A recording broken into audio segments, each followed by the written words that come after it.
काफी नियम है प्रधानमंत्री और अशोक जी के सिद्धांतों में उसको थोड़ा सिंप्लीफाई करके अगर हम लोग एनिमेटेड फिल्म बना दें, अगर इंस्टाग्राम बनाए, जिससे छोटी छोटी फिल्में दिखाए, अपलोड करें और बच्चे उससे जुड़े, तो शायद हमारी जो युवा शक्ति है ना, आज से 30 साल बाद जब हम यहाँ मिलेंगे तो एक अलग माहौल होगा। और मैं समझती हूँ कि हमारा देश, हमारे बच्चे सिर्फ हमारे लिए नहीं, अंतर्राष्ट्रीय स्तर पर एक मिसाल होगी। और महात्मा बुद्ध और सरकार मेरा मानना है, मुझे जहाँ तक याद आ रहा है, हमने किताबों में पढ़ा था कि भगवान बुद्ध पुनर्जन्म के सिद्धांत को मानते थे। तो मैं ये मान रही हूँ कि इस घटिया की भूमि पर आज वो आप सबों के बीच कहीं न कहीं किसी रूप में विराजमान है। और उनके लिए हम लोगों का ये बहुत बड़ा विनम्र भेंट होगा कि हम आने वाली पीढ़ी के लिए और अपने लिए अंतर्राष्ट्रीय स्तर पर उनके सिद्धांतों को अपने बच्चों में इस तरह से इंस्टॉल करें कि कहीं भी युद्ध ना हो, कहीं भी आपसी मनमुटाव ना हो, जातीय द्वेष नहीं हो और हमें कभी कोई फिनाइल इस्तेमाल करने की जरूरत नहीं पड़े। इसी के साथ मैं अपनी बातों को विराम देती हूँ। धन्यवाद।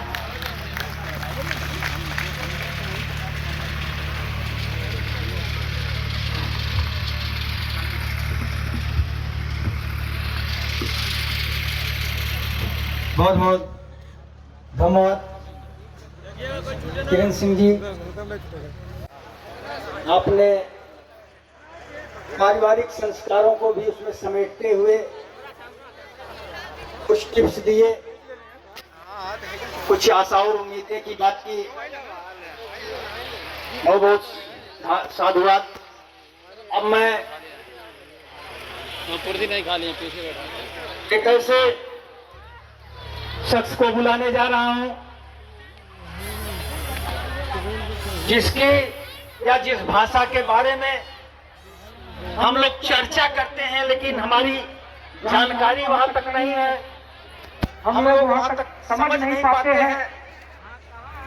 जो वहां की कभी मूल भाषा रही, संवैधानिक भाषा रही, सार्वजनिक भाषा रही,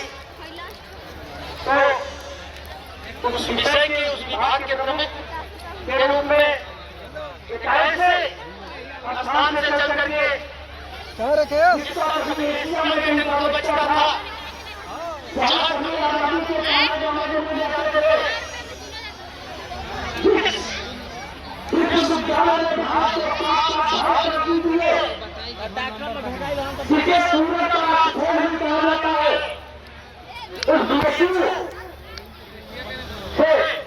चल करके हम लोगों के बीच में परम सम्मानित माननीय प्रोफेसर डॉक्टर अरुण यादव जी पाली भाषा प्रमुख है, प्रोफेसर है।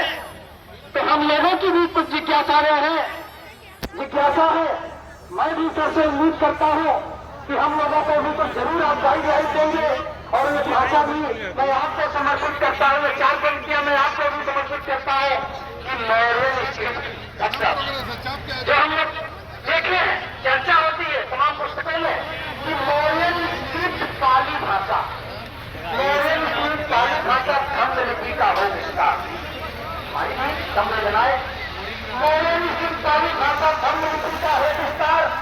इसी में लिखी है बुद्ध की वाणी, इसी में लिखी है बुद्ध की वाणी, इसी से अशोका का धम्म प्रचार। पता नहीं किस कालखंड में बर्बरता का हुआ शिकार, अरे इसी से मगध का सृजन हुआ था।